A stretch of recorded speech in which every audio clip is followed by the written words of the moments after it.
Hi everyone, welcome back. In previous lecture, we have created and set up the React application. In this lecture, we are going to understand React application project structure.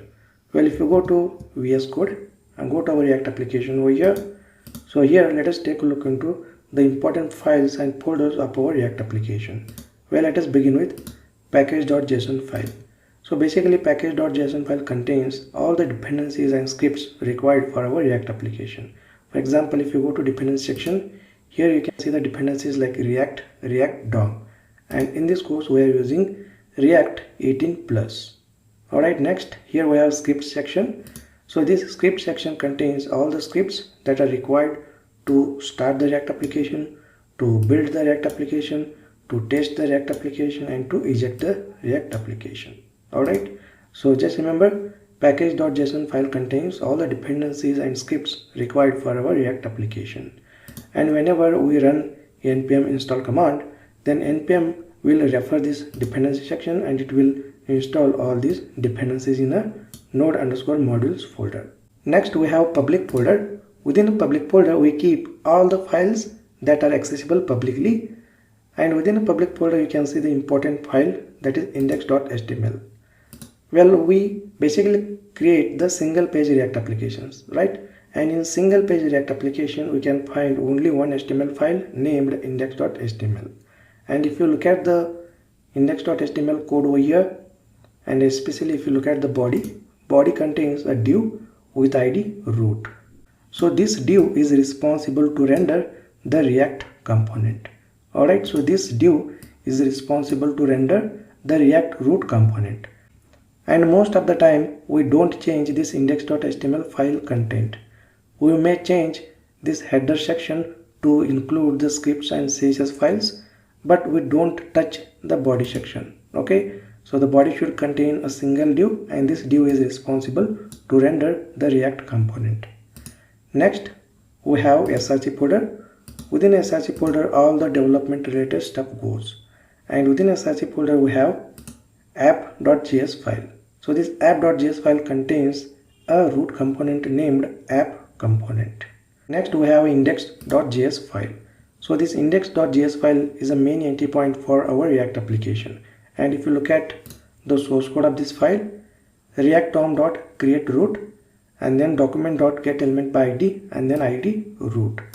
Well, this create root method will get the div by using the id root. Well, if you go to index.html file, it contains a div with id root. Alright, and if you go back to again index.js, so here this react DOM.create root method will get the div by using this id, that is root. Okay, and then it will render app component within that div. For example, let me repeat again.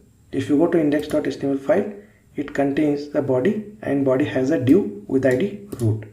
Next, this react DOM.create root method will get the div from this index.html by using its root id, and then it will render this app component within that div. Okay, next we have app.css and index.css files. So these files basically contains all the CSS related stuff. Okay, so these are the important files and folders in our React application. Now let us understand the flow in our React application.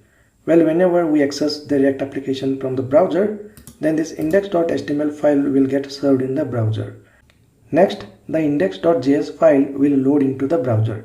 Well, if you go to src folder, go to index.js. So index.js is a main entry point for our React application, right? So once the index.html file will load into the browser, then immediately this index.js file will also load into the browser, and then this piece of code will execute. Well, if you look at the code over here, react DOM.create root. So this method will get the div from the index.html file by using the id root. Next it will render this app component within the div. Well, if you go to app component contains this HTML code. Well, don't bother about this HTML code right now. So this is basically called a JSX. We'll understand what is JSX and how we can write the JSX code in upcoming lectures. So just as of now understand, this is the app component and it returns some HTML code. and you can see the HTML code h1 hello world. So this will basically print the heading in the web page. For example, if you go to browser, and you can see hello world is displayed in the browser. Okay, and next, if you can inspect this web page, go to console. So here you can see download the React DevTools for a better development experience. Just go ahead and click on this link, and let us add this React Developer Tools extension in the Chrome browser. So next, so here I am using Chrome browser, so I am going to install this extension in a Chrome browser. But if you are using Firefox or Edge, then accordingly you can add the extension. So here just click on install for Chrome, and next click on this add to Chrome button, and then click on this add extension. Alright, perfect. Next go to this extensions, and here you can see React Developer Tools extension is added. Alright, great. Next let's go back to our project, and here let us inspect this page again and then refresh, and here you can see the new tab named components. So just click on this components tab. So under this tab you can see all the React components. As of now there is only one component named app component, right? And just click on this app component, and here you can see the details. So this app component is used in a source file named index.js. Next, this app component will be rendered by this method.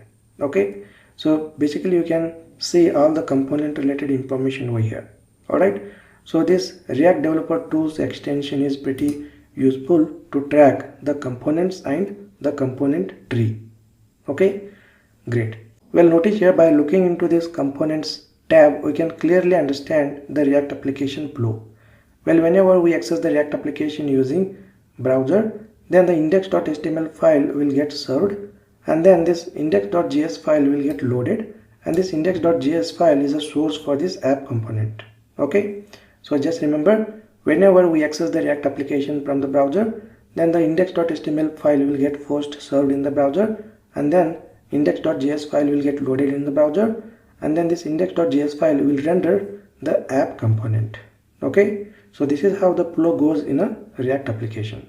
So let me summarize what we have understood in this lecture. We pretty much understood the important files and folders in the React application, and we have also installed React Developer Tools extension in a Chrome browser, and we have also understood the flow in the React application. Alright, great. In next lecture we will take a look into the components. Well, the components are the building blocks in a React application, so you have to understand the components in order to build the React applications. Alright, so in next lecture we'll take a look into React components. Alright, great. I will see you in the next lecture.